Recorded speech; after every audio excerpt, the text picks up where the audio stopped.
দৈনিক আমল হল এমন ইবাদত ও কর্ম যা একজন মুসলিম প্রতিদিন নিয়মিতভাবে পালন করে থাকে।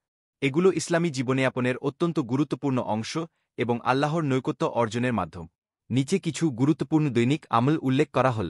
১. ফরজ নামাজ আদায় করা। প্রতিদিন ৫ ওয়াক্ত নামাজ ফজর, জোহর, আসর, মাগরিব, ঈশা সময়মতো আদায় করা। নামাজ ইসলামের পঞ্চস্তম্ভের মধ্যে দ্বিতীয় এবং আল্লাহর সাথে বান্দার সরাসরি সম্পর্ক স্থাপনের প্রধান মাধ্যম। ২. সুন্নত ও নফল নামাজ পড়া। ফরজ নামাজের পাশাপাশি সুন্নত ও নফল নামাজ পড়া, যেমন ফজরের আগের ২ রাকাত সুন্নত, জোহরের আগে পরে সুন্নত, ঈশার পর বিতর নামাজ ইত্যাদি। ৩. কুরআন তিলাওয়াত করা। প্রতিদিন কমপক্ষে কিছু অংশ কুরআন তিলাওয়াত করা। কুরআন পাঠ করা ইবাদত এবং এটি আল্লাহর সাথে সম্পর্ক গভীর করে। ৪. জিকির ও দোয়া করা। সকাল সন্ধ্যার জিকির, আল্লাহর স্মরণ এবং বিভিন্ন সময়ের দোয়া পড়া, যেমন ঘুম থেকে উঠে, খাওয়ার আগে পরে, বাইরে যাওয়ার সময় ইত্যাদি। ৫. তাওবা ও ইস্তিগফার করা। প্রতিদিন গুনাহের জন্য তাওবা করা এবং আল্লাহর কাছে ক্ষমা প্রার্থনা করা।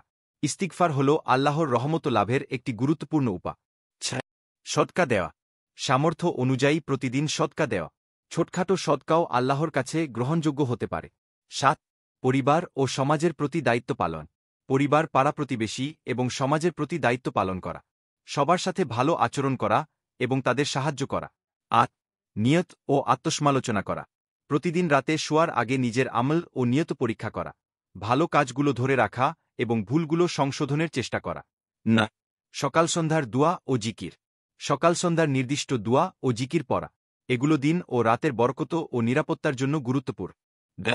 অন্যের কল্যাণ কামনা করা। প্রতিদিন অন্যের জন্য দোয়া করা এবং তাদের কল্যাণ কামনা করা। এটি ইসলামের ভ্রাতৃত্ববোধ ও সামাজিক দায়িত্বের অংশ। ১১. জ্ঞান অর্জন করা। প্রতিদিন কিছু সময় ইসলামী জ্ঞান অর্জনে ব্যয় করা। হাদিস, তাফসির বা ফিকহ সম্পর্কে জানা। ১২. সৎকর্ম ও ভালো কাজ করা। প্রতিদিন কোনো না কোনো ভালো কাজ করা, যেমন অন্যের সাহায্য করা, ভালো কথা বলা, মন্দ থেকে বিরত থাকা ইত্যাদি। ১৩. ধৈর্য ও শকর আদায় করা। প্রতিদিনের জীবনের কঠিন পরিস্থিতিতে ধৈর্য ধারণ করা এবং আল্লাহর নিয়ামতের জন্য শুকরিয়া আদায় করা। ১৪. রোজা রাখা যখন সম্ভব। সপ্তাহে বা মাসে কিছু নফল রোজা রাখা, যেমন সোমবার ও বৃহস্পতিবার রোজা রাখা। ১৫. পরিবেশ ও প্রকৃতির প্রতি যত্নশীল হওয়া। ইসলামে পরিবেশ ও প্রকৃতির প্রতি যত্নশীল হওয়ার নির্দেশনা রয়েছে।